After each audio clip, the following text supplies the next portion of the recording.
and he's left out all the guns and the sex and the opium, so I'm going to read some of that. This is a record collection reduced to a mixtape, which is about a guy who's 30 years old. He was in Los Angeles. He was broken up with. He's having a hard time getting over it, so he moved in with his parents in upstate New York, which is just a great idea. And here we have him. He's a music nerd, and here we have him thinking about dating online. I filled out an online dating profile. I don't know why I did it, because I guess I did all right when I actively tried to hit on women, and even when I've had a long dry spell, I didn't much care. But my friend Diego said it was working for him, and why shouldn't I get in on the action? I checked it out, mostly so I could find something wrong with it, so I wouldn't have to create a profile, but it turns out Diego was right. My objections were primarily based on television commercials where the blandest motherfuckers on the planet seem perfectly happy now that a website found their bland ideal. I've come across countless bland chicks already, and I'm sure plenty of women have found me to be pretty vanilla too. So I figured, why pay for disappointment and awkwardness when I get that shit for free? Dude, this is different, Diego said. It's like it was made by a bunch of indie rock bloggers. It's called OkCupid. Immediately my hat was raised. To say I have a complicated relationship with Radiohead would be a vast understatement. It would also be wildly inaccurate, of course, because there is no relationship. The crown princes of dour indie obviously don't know me at all. And I'm as unlikely to visit any sullen hyperbaric chambers masquerading as beep boop lip recording studios. It'll probably remain that way. On my end, I sometimes enjoy the music of Radiohead, but there's always the din of fawning praise drowning everything else out. So what to think then of a dating website named after OK Computer, Radiohead's 1997 alt-prog wank opus? That sounds fucking terrible, man, seriously. It's free, so I gave it a shot. And much to my great disappointment, I actually kind of liked the feel of it. I looked around and there were plenty of cool women with cool jobs and cool haircuts and cool ideas. I set up a profile and began browsing. Name, Stereoclad. 30, male, straight, single, New York, New York. My self-summary. Music is the weapon of the future. Quote by fellow cutie. I am funk, punk, and crunk. What I'm doing with my life, left blank. I'm really good at identifying the best orange in even the largest of grocery store bins. The first thing people notice about me, my shoes and my awesomeness. My favorite books, music, movies, and food. Books, Catcher in the Rye. Psychotic Reactions at Carburetor Time. Up in the Old Hotel, Please Kill Me. Miss Lonely Hearts and Day of the Locust. London Fields, Money, The Adventures of Augie March. Movies, Annie Hall, Do the Right Thing. On the Waterfront, The Third Man. My Life as a Dog, Raiders of the Lost Ark. Touch of Evil, The World of Henry Orient. A Hard Day's Night. Double Indemnity. Chinatown. Star Wars. Philadelphia Story. Rushmore. Manhattan. West Side Story, A Shot in the Dark. Music. 6 songs completely at random on my iPod. Ty Segall, Fuzzy Cat. Black Moth Super Rainbow, Zodiac Girls. Tronics, TV on in bed. Belle and Sebastian, It Could Have Been a Brilliant Career. Field music, A House Is Not a Home. Jurassic 5, Quality Control. Food, I enjoy food, especially Indian, Japanese, really anything you like, I'm probably going to like it. The 6 things I could never do without. I'm taking the question to mean material things rather than ideas or emotions. Mostly I just want to be incredibly shallow. Thus, iPod, though it is falling apart. iPad, though it is falling apart. iPhone, it won't fall apart until my Apple Care expires. Signed copies of Plastic Beach, Blank Generation, 3 feet high and rising, and ladies and gentlemen, we are floating in space. Dog-eared copy of Psychotic Reactions and Carburetor Done. Uniball micro pens and moleskin notebooks, because it looks cooler than entering shit into my iPhone. I spent a lot of time thinking about left blank. On a typical Friday night, I am left blank.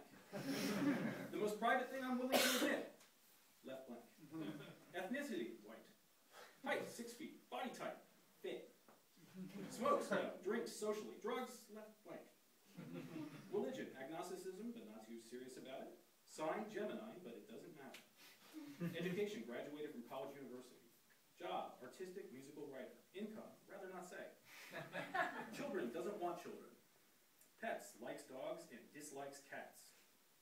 Speaks English fluently, French poorly. I'm looking for girls who like guys, ages 21 to 35, near me, new friends, short-term dating, long-term dating, long-distance pen pals, activity partners, casual sex. You should message me if left blank. I I loaded up a few choice pictures, the one where I'm coveting the butcher cover of the Beatles Yesterday and Today behind the counter at the Amoeba Records on Haight Street in San Francisco. A black and white shot of me standing in front of the Brill Building in Manhattan. A pretentious shot of me standing in front of far more erudite friends' bookshelves while wearing my God Bless Brian Wilson t-shirt. And I put the fucker live. It's a dating profile, so naturally I fudged it a bit. I wasn't actually in New York City, but was certainly willing to jump on the commuter train if it meant I might meet someone. Besides, I didn't want my face to show up if anyone did a search in the area in which my parents lived. I wasn't fit either, though I figured I might actually get there now that I was hung up with fuck all to do with my time. I spent the first hour or so answering questions about politics and how I may handle myself in bullshit situations. Like if I turned a corner and found a stack of $100 bills, what would I do? I'd fucking take it. But even though I knew full well anyone would do the same, there were 4 options, and I figured I'd take the sensitive route and pretend I donated to charity instead of blowing it all on vinyl. I trolled profiles for the next 30 minutes, ranking women based on their looks and anything else I was able to scan in roughly 3 seconds. And I felt a little shitty and shallow, and I kept on doing it anyway. And I saw red flags everywhere, and I saw Renee everywhere too, or rather the absence of her, because no one on there was Renee. I was fumbling around, having a little fun, but not really allowing myself to take the next step and say hello to anyone. And that's when I realized I was already under the microscope. It's not like I thought I wouldn't be looked up and down and judged like everyone else, but maybe I didn't think it would happen so soon. I found the visitors link in the drop-down menu on my homepage and saw every woman who looked at my profile. And even though I'd only been signed up for maybe 2 hours, there were like 40 of them. By the next morning, I had 7 messages in my profile inbox. 2 informed me that women I'd ranked either 4 or 5 stars had done the same for me. One was someone called Toxie Roxy, who added me to her favorites list, making me instantly suspicious of her motives, even though she claimed to be bisexual, which I thought was pretty great. Another 3 were a mixed bag, and after reading their messages and profiles, I determined them to be somewhere between irritating and borderline psychotic. Using this random sampling, I'll leave you to determine which end of the spectrum I put them on. Message from Slyboots11222. OMG, you like Tame Impala too? No way, I love them. Are you going to the show at MHOW? Want to buy me a drink? LOL. Litter freeze. I have 3 cats, and they're named Mittens, Mittens 2, and Mittens 4. Please don't ask about Mittens 3 when you meet.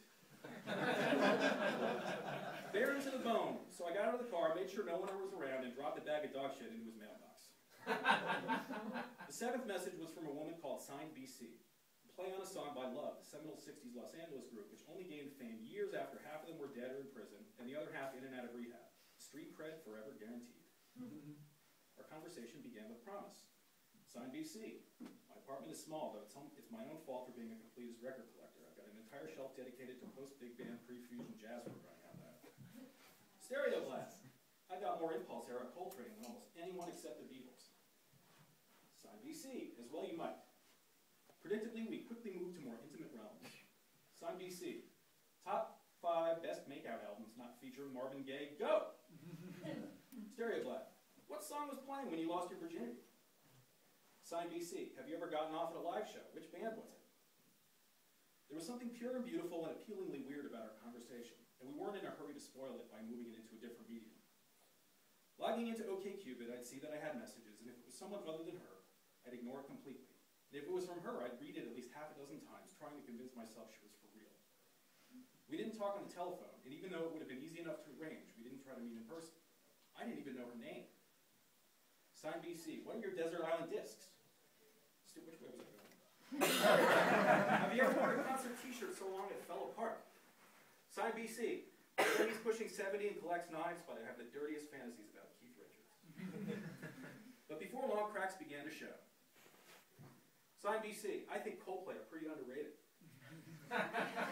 Signed BC. Black people just smell different than the rest of us. Stereo Blast. Signed BC. I have 3 cats and their name.